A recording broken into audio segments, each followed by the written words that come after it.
Hello, ladies and gentlemen. I'm Professor Norman Cornett, the creator of the dialogic approach to education, here with Dr. Laura Pacheco of Memorial University's School of Social Work, located in St. John's, Newfoundland.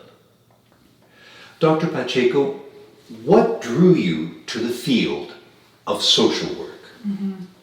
So it was really based on my own experiences. So my own experiences with disability. I was born with a particular syndrome, and that led me to having to see occupational therapists and physiotherapists and different professionals within the health organization.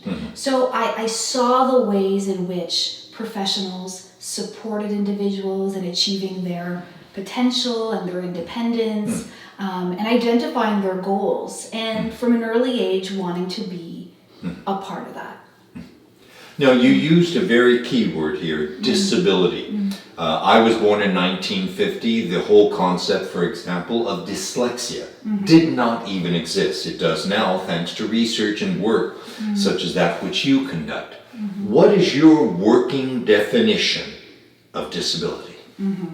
So my definition of disability is related more to the social model of disability, or the interracial model of disability, which looks at the ways in which society is structured for able-bodied individuals, so people without disabilities, and how there are some barriers to people with disabilities based on the environment.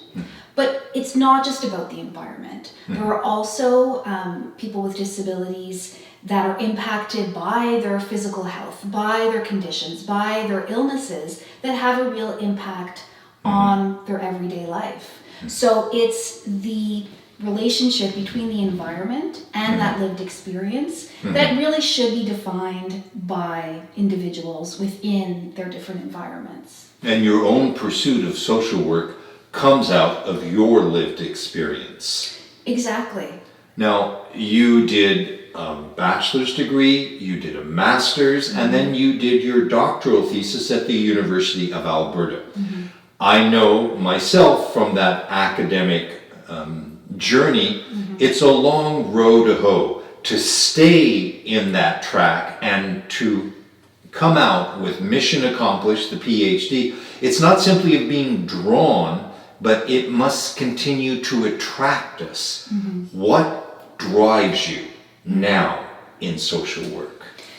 So I would say what drives me now is my engagement in research, is my engagement with disabled communities, with different communities that have experienced disability and chronic illness. Being a part of these communities, being engaged in people's lives through research and in practice. I've also been a practitioner prior to coming to Memorial and doing my research. So the activist part of me is really ignited by this research and by the continuous engagement that I have with different communities. The fact that there are still very stark injustices across, the board in terms of disability, how women with intellectual disabilities and physical disabilities are overrepresented in, the child welfare system. So there are many injustices that need continuous attention and need to be tackled. So these needs and this huge gap in our society is what drives me to continue to do this research and to continue these collaborations with the individuals that are impacted the most. So you've used the word community, you've talked about society, and I deduce then that you're addressing what you consider a systemic reality. It's not confined to the individual, and therefore the solution is not individual. This would mean a gathering of resources. Yes. Now, you've also used the word more than once, injustice, and you just used the word activist. So I'm seeing here a nexus of thinking that informs your approach to social work. Absolutely. Absolutely. It's exactly that. It is the relationship between the systems and communities, and how we, with research and practice, we fill in those gaps. But you, Dr. Cornett, or Professor Cornett, you mentioned community. That's really important, and that's an approach that's really near to the work that I do, that we're engaging with communities, that we're not looking at perspectives solely from professionals, that it includes the narratives of individuals as they engage in their social worlds. So now when we're talking, using the word activist as you did, you and I both know that in the academic, intellectual, scholarly community, we are to remain objective, rational, dispassionate, but you have very purposely used the word activist. How do you walk that tightrope between academic and activist, which I consider a dialectic, if not a dynamic tension in social work? Yeah, absolutely. There's definitely a tension within the field, within the research field, but the way in which I frame it is that it really is part of the research. It's reflective, it's qualitative, so the social position of the researcher is not to be objective.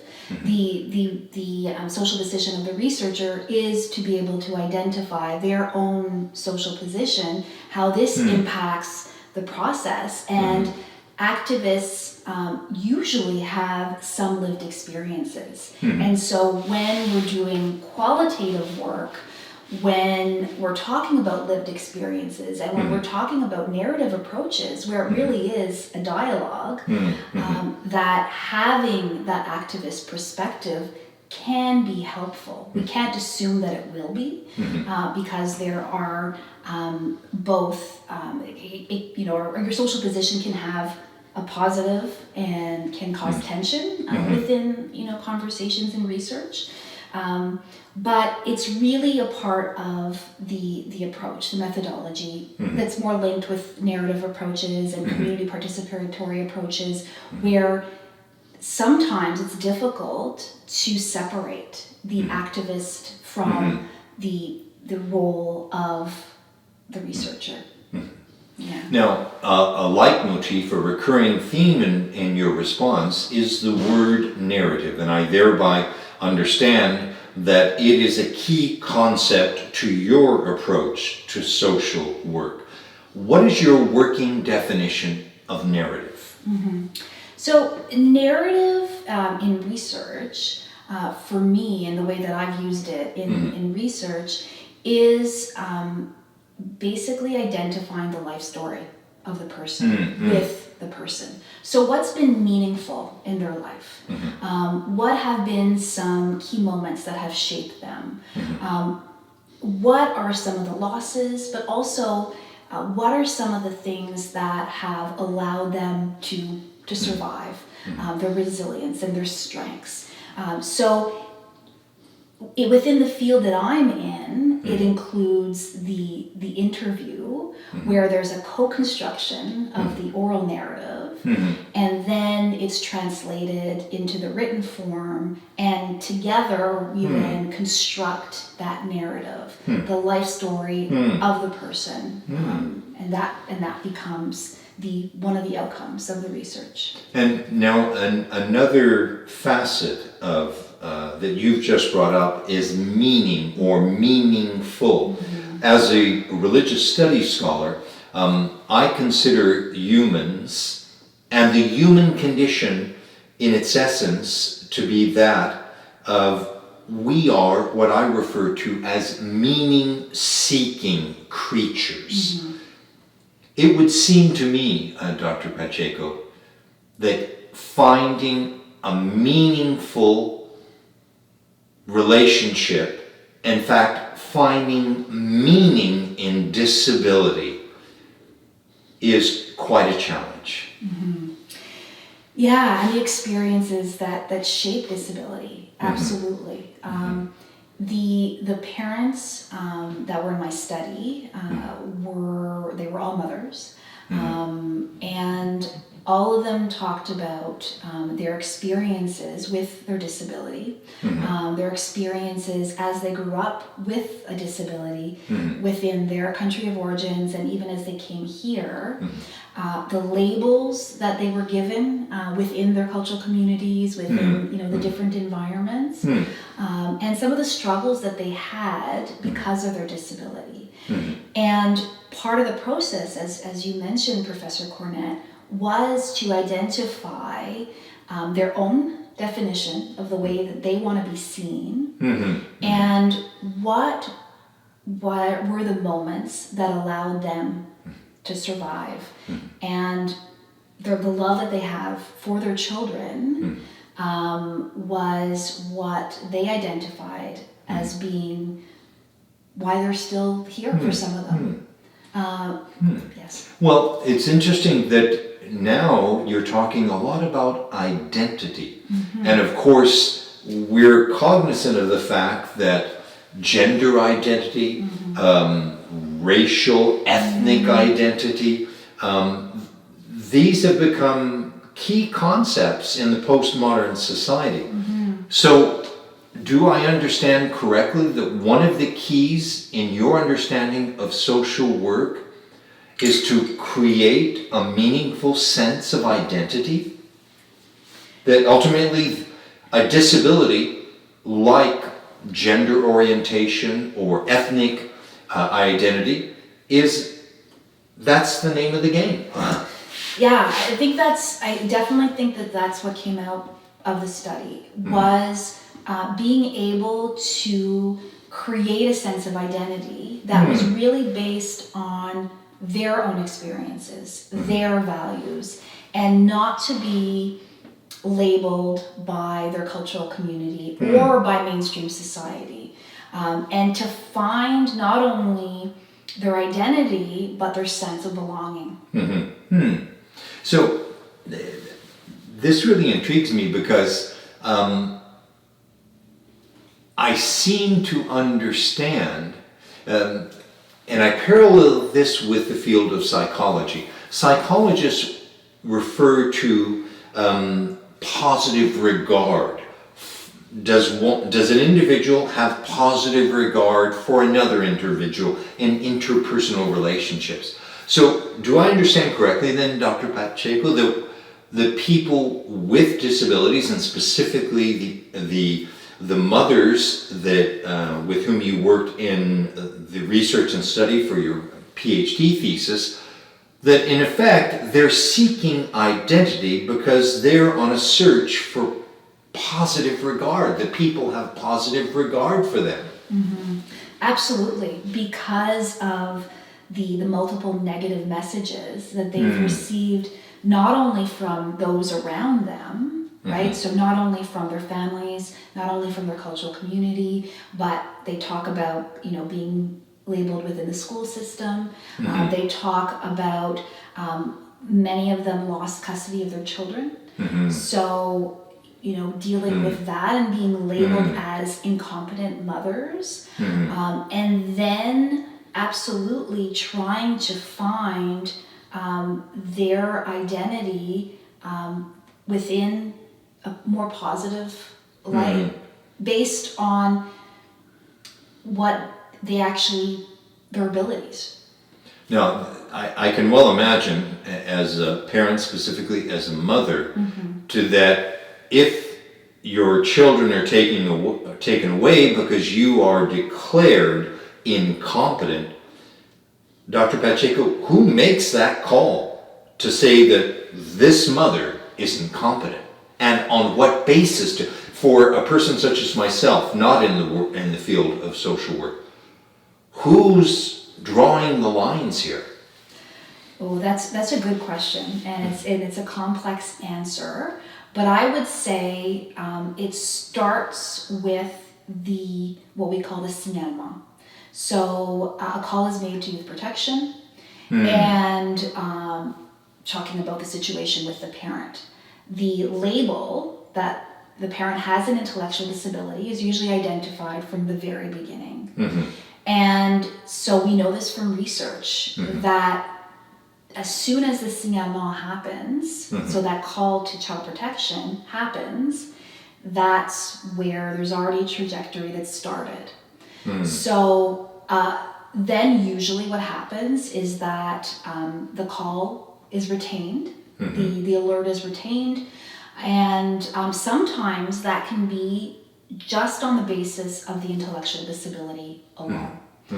And then it goes to a different department that usually will come in, reassess the situation and look at, okay, do we keep this open or do we close this file? So that trajectory has already started. And if the case remains open and its voluntary measures are not met, meaning that the mother, and it's usually the mother, I'll say the mother, but research shows that it's usually the mother that has the intellectual disability, that if the voluntary measures are not agreed upon, then it has to go to court.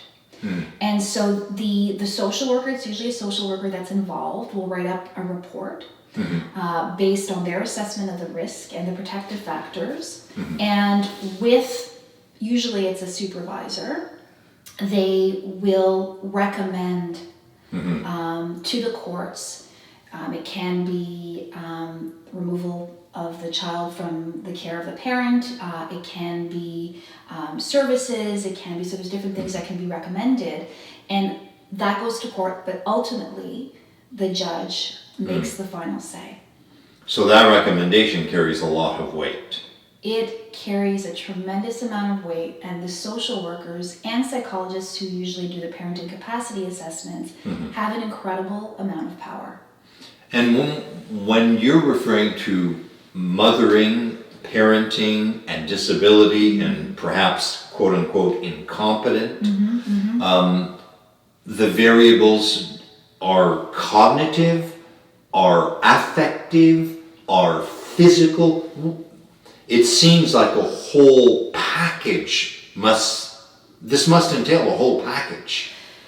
It can, and certainly, my focus is more on parents with intellectual disabilities, but certainly when we look at those other variables, then it becomes additive, and it becomes variables that can be used against families to illustrate incompetence. Well, so since we're talking social work, I can't help thinking of one of the first principles, operative principles of sociology, and that is namely, what is functional? What is functionality? Who determines in such cases that this woman, this mother, is functional? That's another excellent question. I would say that within Canada, certainly it has to do with a number of things. So it certainly has to do with some of the laws that identify, what is good enough parenting, but it's quite subjective. Then there are assessment tools that are used in child protection that help to identify what is adequate and what is functional. The issue with that, and the issue that researchers in our field have, is that those assessment tools have not been validated for parents with intellectual disabilities. Oftentimes, the intellectual disability in itself is an actual criteria for further investigation, and in some cases, around the world, for actual placement. So the determination of functional parenting has to do with a number of variables, but ultimately, I would say that it comes down to the social worker and their supervisor that are involved. they use all those tools. They use the law, they use the assessments, they use their prior knowledge in order to identify whether the parenting is adequate or not. Well, you have mentioned on more than once now child protection, and yet your work as an academic, and may I say as an activist, seems to draw me to the conclusion that maybe our society needs to consider mother disability protection. Disability protection. Like, if the touchstone, if the bottom line is child protection, well, who's protecting the mother with disability? Absolutely. You know, it's what we've seen, and again in research and practice, is that if there isn't a support person, whether it be an activist, an advocate, or a worker within the disability field, then these moms are on their own. And the child welfare system, or just the healthcare system, is difficult for anybody to navigate. You are faced with the big possibility, and a lot of our families are aware of that your children are going to be removed. And just not knowing how to advocate for yourself, not knowing how to navigate the system, not knowing what your rights are, not knowing what's expected of you. Because there are cases, and I will say this, Professor Cornett, there are cases where child welfare needs to be involved. And there's going to be cases where we're not going to debate that. But there are also many cases where there seems to be a lack of data to substantiate the claims that workers are making. So, you know, it's an excellent question. And I think that's why we're doing the research that we're doing, and that's why it's important to disseminate this knowledge, right? Because it's actually a principle within social work, right? That we're socially just, that we're able to integrate different variables within the assessment. So the systemic piece, these barriers that these mothers face, need to be conceptualized. Well, 35 years ago, I created the dialogic approach to education because I witnessed, and I'm paralleling here the remarkable linguist and thinker, Noam Chomsky, manufacturing consent. I refer to a manufacturing education. That is to say, in public education, there is a clear and present danger that one size fits all. The minute it's at a large societal level, there is that possibility of people falling through the cracks.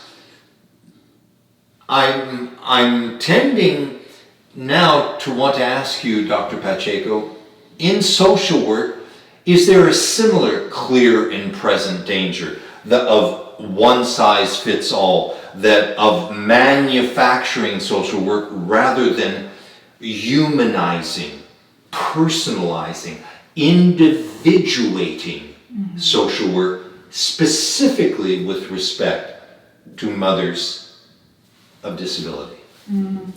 Absolutely. You know, within social work and within many disciplines, the whole notion of evidence-based practice has always been a part of the curriculum. And, you know, there are reasons for that. I think social work as a profession has tried to legitimize itself for decades. But the danger that poses to marginalized communities, like racialized communities, indigenous communities, and mothers with intellectual disabilities is exactly that we're applying this one-size-fits-all approach. And basically, if you have a disability, you're from a racialized community, you are poor, you are going to fall through the cracks. And this disadvantage that society has created will not be, again, conceptualized for within the assessment. So it's incredibly important that individualized assessments do take place, that relationships are built with these families, as you were mentioning, relationships, Professor Cornett. That's really essential, even within the assessment process, because if that relationship is not there, then there can be anxiety, there can be behaviors that can create a portrait that is actually not authentic. Dr. Laura Pacheco, thank you very much. Ladies and gentlemen, I invite you to discover the thought of Dr. Laura Pacheco at Memorial University's School of Social Work.